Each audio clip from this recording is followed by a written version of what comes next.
各位弟兄姐妹们，大家早安。在读尼希米记第6章1到14节之前，让我们先了解一下经文背景。尼希米正在重建耶路撒冷的城墙，快要完工时，有敌人参巴拉、多比亚、基散等人，他们用各种的手段试图要使尼希米放弃、分心或害怕。这段经文记录尼希米他如何能靠着信心与智慧完成神交托的使命。现在想要邀请大家跟着一起来读尼希米记第6章1到4节。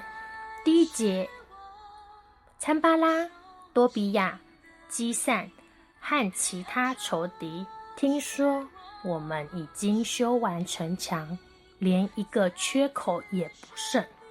其实我们还没有在进口处安置城门。第2节，参巴拉和基散给我一封公文，建议我在阿挪平原的一个村庄跟他们会面，这是他们的计谋，想要害我。第3节，我派人告诉他们，我正在进行很重要的工作，不能到那里去。我不愿意因去看你们而使工作停顿。第4节，他们4次给我同样的公文，每一次我都以同样的话回答他们。在这1到4节，我们就能看出敌人的诡计了。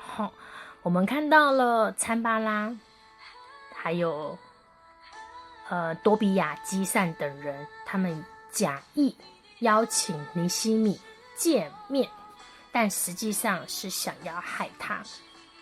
但尼希米有着上帝给他的智慧，他能看穿阴谋。他坚持说，我正在进行很重要的工作，不能到你们那里去。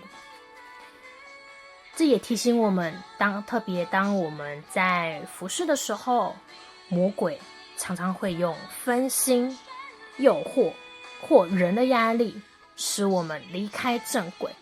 求神给我们有更多属天的智慧，来应对各样的挑战。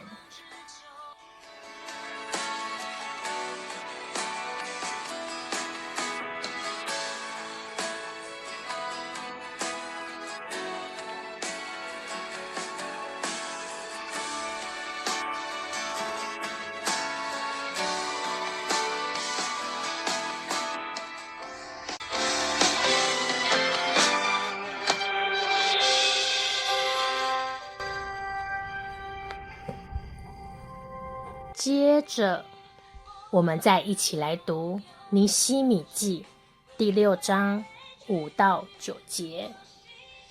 第5节，后来参巴拉派他的仆人带给我第5封公文，这是一封没有封口的信。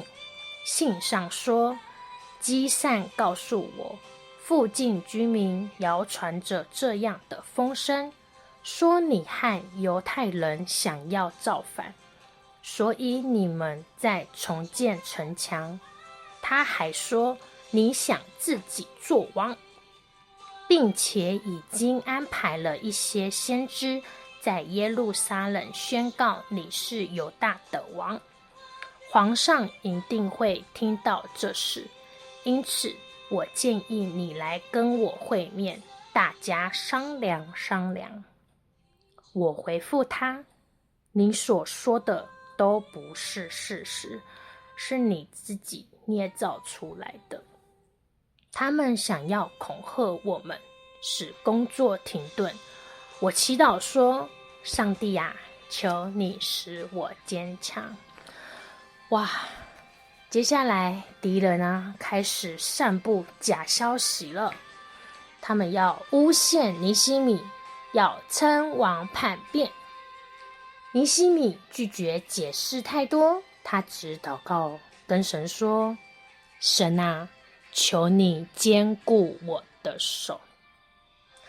这段经文提醒我们，有时候我们会当别人误会或诬陷我们的时候，不需要用怒气回应，只需要用祷告和坚定的行动证明真实就可以咯。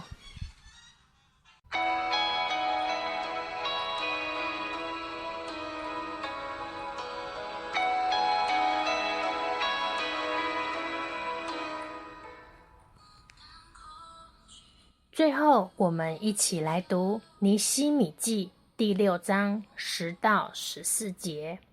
第10节，这时候我去见示玛雅，他是米西大别的孙子，地莱雅的儿子。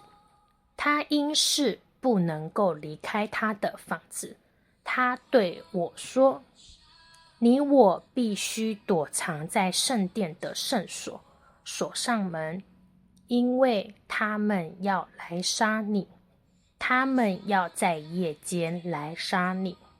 第11节，我回答：我不是那种逃避的人，你以为我会藏在圣殿保全自己的性命吗？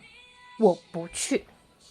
第12节，我把这事想了一遍，知道上帝并没有对示玛雅说话，而是多比亚、参巴拉收买了他来警告我。13节，他们雇用他来恐吓我，使我犯罪，这样他们就能毁谤我，侮辱我。14节，我祈祷说：我的上帝啊，求你记得多比亚和参巴拉所做的事而惩罚他们，求你也记得女先知挪亚底和其他想恐吓我的先知。哇，敌人始终不放弃啊！示玛雅受贿，要引诱尼希米进圣殿保命，让他违法失去名声。尼希米当下是拒绝的，因为尼希米知道这不是出于神的旨意。真正的信心啊，不是逃避危险，而是能够辨识神的旨意，拒绝被恐惧所控制。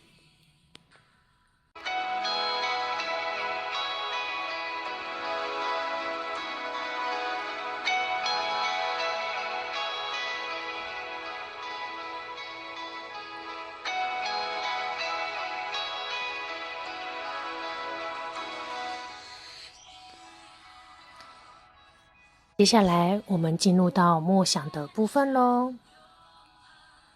今天神也有教给我们各式各样的大功，就是重要的事情。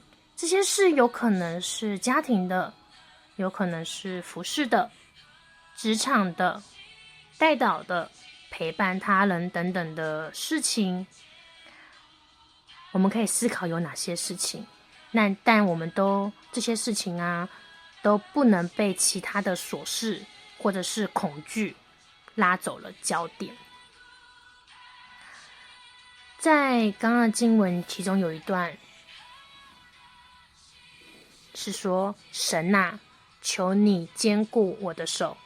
这句话是尼希米在压力中最真诚的祷告，期待这句话也能成为我们每天的祷告。那接下来我们一起来祷告咯。亲爱的天父上帝，感谢你在今天的早晨提醒我们，记得我们正在做一件重要的事。求你使我们有分辨力，不被恐惧、分心或人的话影响，让我们专注于你交托的使命，忠心到底。当我们感到疲倦或害怕的时候，求你坚固我们的手，使我们完成你的旨意。我们这样祷告，是奉主耶稣的名求，阿们。